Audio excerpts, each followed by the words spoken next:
Bonsoir Madame, Monsieur, un plaisir de vous retrouver dans le 19h de ce mardi 21 juin 2022. Après 5 ans de sensibilisation sur les inconvénients du mariage forcé des enfants au Bénin, les acteurs passent en revue les actions menées, et ceci à travers un forum bilan piloté par le ministère des Affaires sociales et de la microfinance pour capitaliser justement les acquis de cette campagne. Les travaux lancés à Cotonou vont durer 2 jours. Suivez le reportage que nous propose Jeannot Dopignon et Melvin Achabi. C'est depuis le 16 juin 2017 que la campagne Tolérance Zéro au mariage des enfants a été lancée au Bénin. 5 ans déjà que les acteurs travaillent à éduquer les parents et autres complices du mariage forcé sur les conséquences du phénomène sur ces enfants et les peines encourues par les auteurs. Après 60 mois sans répit, l'heure est au bilan pour ces participants au forum bilan. Cette campagne avait pour objectif de briser la culture du silence en favorisant la culture de la dénonciation et de la lutte contre l'impunité. L'UNICEF, avec l'appui financier des Pays-Bas, a accompagné le gouvernement et les organisations de la société civile dans la mise en œuvre d'actions stratégiques de renforcement des systèmes de protection de l'enfant, telles que l'opérationnalisation de la ligne d'assistance aux enfants, le renforcement des capacités des jeunes et adolescents et adolescentes pour leur propre autoprotection et une mobilisation communautaire qui s'est soldée par des déclarations des rois en 2019 et des certifications des villages exempts de mariage d'enfants. Près de 5 ans après le lancement de cette campagne, c'est à juste titre qu'un forum bilan soit organisé pour faire le point sur les progrès réalisés et les défis qui restent à relever. Depuis 2017, plusieurs dispositifs juridiques et institutionnels ont été mis en place pour la protection des droits des enfants, en l'occurrence la lutte contre le mariage des enfants au Bénin. Des progrès dont se réjouit la ministre des Affaires sociales et de la microfinance. Depuis 2016, la protection de l'enfant a été au cœur des actions majeures du gouvernement. Ainsi, on peut noter l'adoption du Code de l'enfant et la prise de certains de ses décrets d'application, l'assainissement des centres d'accueil et de protection des enfants, l'enrôlement systématique des enfants orphelins et vulnérables accueillis dans des centres d'accueil afin de leur permettre d'avoir accès aux services sociaux de base grâce à leur carte Arche. La mise en place de la ligne d'assistance aux enfants, le 138, pour la dénonciation des abus et maltraitances à l'encontre des enfants, la mise en œuvre du programme des cantines scolaires, la distribution gratuite des kits scolaires aux enfants afin de favoriser leur maintien à l'école, le lancement de la campagne Agbazaché pour sensibiliser les enfants sur les comportements à risque et déviants, le retrait des enfants dans les carrières, etc. Même si les efforts sont encourageants, du chemin reste encore à faire par ces défenseurs de la cause des enfants. Le directeur général des affaires sociales en est conscient. En regardant ce qui se passe à travers les réseaux sociaux, où nous avons presque tous les jours une histoire qui vous donne froid dans le dos, je pense que nous avons d'énormes défis et des perspectives pour que du silence, peut-être, en brisant le silence, nous allions à un vacarme. Et qu'en allant de simple impunité, nous donnions définitivement un holà à ceux qui continuent de mépriser la dignité de l'enfant et de compromettre notre avenir commun. Véronique Toyin-Fodé, ministre des Affaires sociales et de la microfinance, a alors exhorté les participants à ce forum à approfondir les réflexions sur les défis qui restent à relever et les mécanismes de coordination multisectorielle en vue d'établir les nouvelles lignes de conduite plus efficaces. Les ONG partenaires au projet Benkadi Bénin sont en formation à Grand Popo. Et du 20 au 24 juin 2022, ces participants vont réfléchir sur les principaux défis liés au changement climatique dans le secteur agricole et les ressources en eau. L'enjeu est d'améliorer justement la résilience des populations vulnérables à travers une participation efficace au dialogue politique sectoriel orienté vers l'adaptation basée sur les écosystèmes. Mathieu Boko et Bonaventure à l'Oignon pour le point. Ces hommes et femmes réunis ici à Grand Popo représentent des partenaires stratégiques et essentiels pour relever les grands défis inscrits dans le projet Benkadi. Ceux que nous avons invités, c'est les ONG prestataires qui, à leur tour, vont s'appuyer sur les acteurs clés du développement, sur la communauté. Sur nous, on parle de la communauté, on parle des organisations l'association du développement, l'association des jeunes, l'association des femmes, l'association donc des sages et maintenant la collectivité locale que nous appelons communément la mairie. Ils sont invités à une formation dont la thématique centrale est intitulée « Participation citoyenne au dialogue multi-acteurs ». Ces ONG, partenaires de la plateforme des acteurs de la société civile au Bénin et des chefs services planification et développement local des 10 communes d'intervention de Benkadi Bénin, vont pendant 5 jours échanger sur les principaux défis liés au changement climatique. Il s'agit entre autres de l'adaptation du secteur agricole au changement climatique et l'adaptation des ressources en eau au changement climatique. Et dans ce cadre-là, nous avons profité pour inviter les chefs services planification et développement local des mairies d'intervention de Benkadi pour les outiller en même temps que les ONG, de telle sorte qu'eux aussi ils soient nourris à cette même source. Le défi est grand. Le défi étant grand, il faut outiller les acteurs. Il faut utiliser les acteurs pour que les changements escomptés, les changements de développement escomptés soient au rendez-vous. Donc c'est dans cette logique-là et c'est dans la droite ligne des suites à donner aux réflexions qui ont eu lieu à la COP, même au-delà à la COP 26 qui a précédé que cette activité s'inscrit. Le but de cette rencontre d'échange et de partage est de réduire les vulnérabilités face au changement climatique. Nous avons passé un an à régler les questions, les études préliminaires, les stratégies, les contacts, la formalisation d'un certain nombre de choses, le renforcement même des capacités de l'équipe. Je crois que tout ce travail-là a nécessité du temps et maintenant que au niveau sectoriel, nos partenaires stratégiques, le ministère de l'Agriculture, de l'Élevage et de la Pêche, le ministère de l'Eau, le ministère du Cadre de Vie, tous ceux-là, on a eu déjà plusieurs rencontres et ensemble, on s'est vraiment engagé à changer la donne. Donc les perspectives sont très bonnes. Comme vous le savez, de temps en temps, nous allons faire le point du chemin parcouru. Nous allons apprécier les progrès réalisés et sur cette base définir les prochaines échéances. De façon spécifique, en sortant d'ici, nous serons capables d'accompagner les acteurs communaux en matière de planification participative et inclusive, de conduite de plaidoyer et lobbying, d'une part, et de l'ABE et de ses enjeux d'autre part. Les chefs de service planification développement local de l'ensemble des 10 communes d'intervention de Benkadi, ainsi qu'un cadre de la direction des collectivités territoriales, n'est-ce pas, auront compris les enjeux de la participation citoyenne.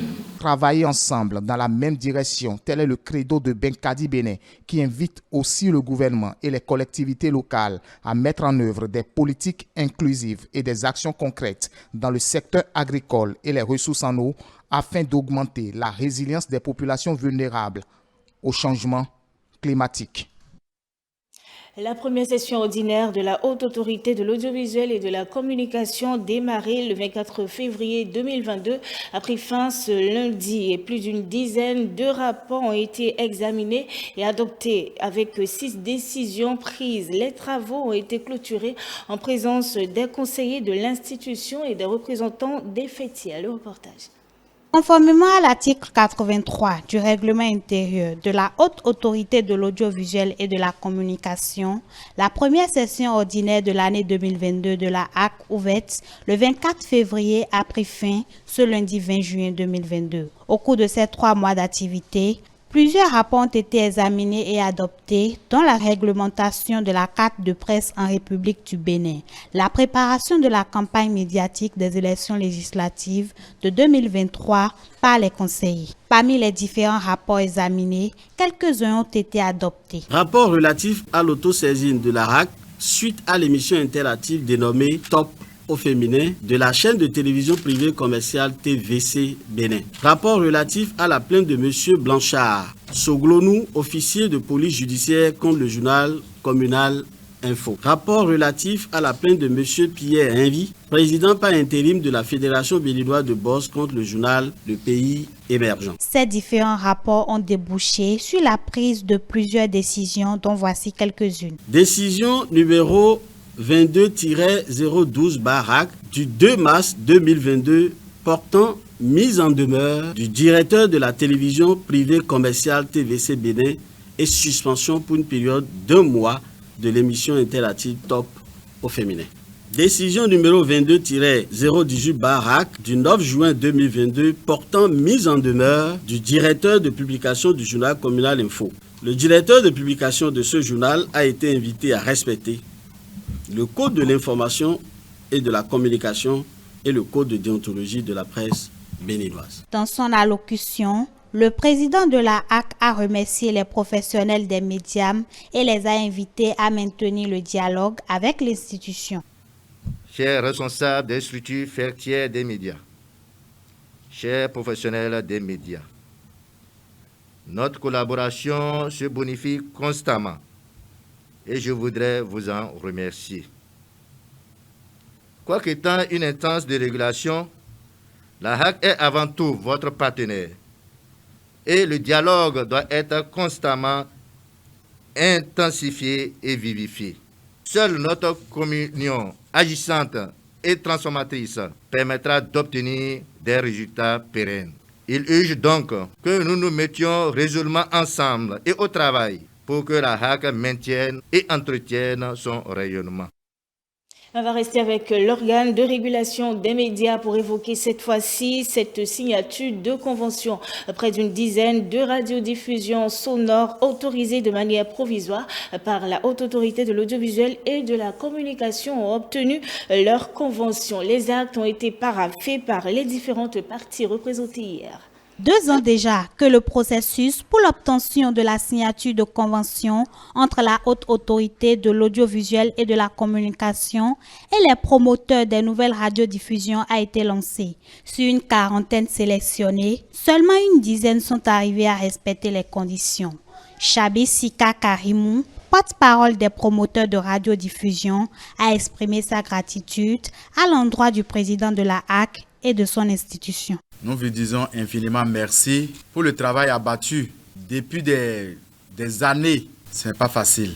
Nous vous remercions pour votre mandat. Vous avez mis un cachet particulier sur la communication, ce qui est important pour nos communes aujourd'hui. C'est un ouf de soulagement pour nous, parce que la communication, c'est très important. Depuis des lustres, on était en train de chercher ce précieux sésame qu'on n'a pas pu avoir. Aujourd'hui, on l'a. Nous devons remercier le gouvernement qui est là, le chef de l'État, le président Patrice Talon, qu'en son temps, nous avons pu avoir la convention. Nous sommes reconnaissants, d'autant plus que vous avez travaillé d'arrache-pied, de jour comme de nuit, pour que ce travail soit fait. Parce que vous avez fait beaucoup de voyages vers nos radios pour voir les installations.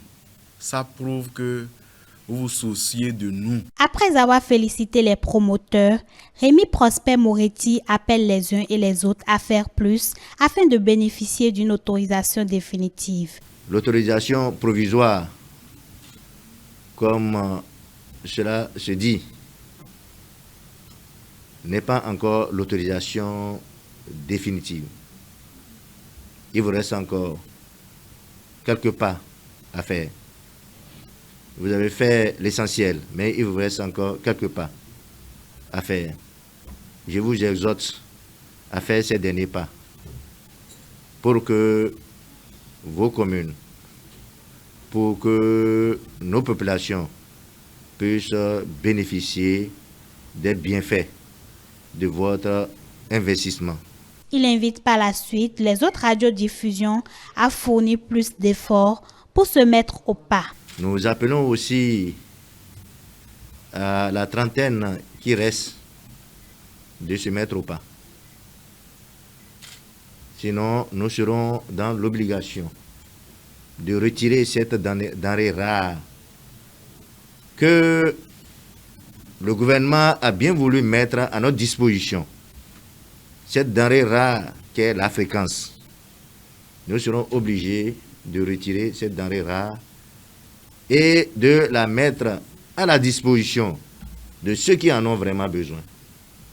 Au nombre des radios qui ont reçu une licence d'exploitation provisoire à titre d'essai pour une durée d'1 mois, nous avons la radio non commerciale Imolé FM, la radio privée non commerciale Tchaourou FM, la radio non commerciale Voix islamique de la Donga, la radio non commerciale Le Sauveur FM. L'émission Gouvernement en action consacrée à l'an 1 du second quinquennat du président de la République se poursuit. Ce lundi 20 juin 2022, c'est le ministre des Infrastructures et des Transports qui a été reçu. Hervé Khékhomé a exposé l'intérêt de la rénovation et de l'expansion du port autonome de Cotonou ainsi que de l'avenir du transport aérien au Bénin. Les exploits réalisés dans le secteur des infrastructures et des transports exposés par le ministre de tutelle sur l'émission Gouvernement en action de ce lundi 20 juin 2022. Les infrastructures et les transports dont l'importance n'est plus à démontrer occupent une place de choix dans le programme d'action du gouvernement. Aujourd'hui, nous pouvons affirmer que le gouvernement, dans sa vision, est en symbiose avec les populations. Parce que cette vision du gouvernement qui consiste à accorder une place de choix aux infrastructures est partagée par les populations. Le programme d'action du gouvernement a prévu un certain nombre de projets pour le secteur. La vision du gouvernement est de faire évoluer le Bénin vers une plateforme du service logistique. Aujourd'hui, le programme d'action du gouvernement 2021-2026, c'est 25% d'infrastructures. C'est le cas du PAG. La route, c'est le développement. La route, c'est la vie. Lorsque vous allez dans le monde paysan, les agriculteurs, la première chose qu'ils vous demandent, à part les intrants, bien entendu, qui leur permettent de produire, faites-nous la route pour nous permettre d'écouler nos produits. Les résultats sont là, a avancé le ministre Hervé Khékhomé. Dans toutes les communes, les voies d'accès sont tracées et réalisées. Dans les départements du Monokoufo, Zoukoline, Borgou-Alibori, Atlantique Littoral, Ouémé Plateau, tout est visible. Mais qu'en est-il des réalisations au port autonome de Cotonou? Le port de Cotonou, aujourd'hui, nous avons réglé les problèmes de gouvernance, les problèmes de gestion. Tout ce qui concerne l'organisation est quasiment réglé. Nous avons initié 12 projets d'infrastructure. Nous avons déjà lancé la construction d'un nouveau terminal vraquier, le terminal 5, nous l'avons dénommé, qui en fait résulte du déplacement et de la démolition de l'actuelle traverse. Et avec une ouverture qui permet une passe de 550 mètres. Donc nous avons ce que nous appelons le rayon d'évitage aujourd'hui, qui sera de 550 mètres. Et cela servira à la manœuvre des plus grands navires. Et donc ce terminal vraquier fait 20 hectares avec un linéaire de quai de 550 mètres aussi. Le chantier est assez vaste. Ce qui rassure est qu'il n'y a pas d'éléphant blanc. Avec la rupture, a-t-il conclu. Voilà, c'est sur ce compte rendu signé Mathieu Bocor que nous refermons cette édition de journal. Merci madame, monsieur de nous avoir suivis. N'oubliez pas, sur notre site internet, vous pouvez continuer à nous suivre. C'est le www.etelebenin.com. Sur Facebook, suivez-nous également avec l'identifiant eTélé en direct. Suivez-nous sur Twitter, eTélé Live. Sur YouTube avec l'identifiant eTélé Bénin. Suivez-nous également en direct via l'application iOS et Android. eTélé Bénin, tout simplement. L'autre partie du Grand Soir, c'est juste après le journal.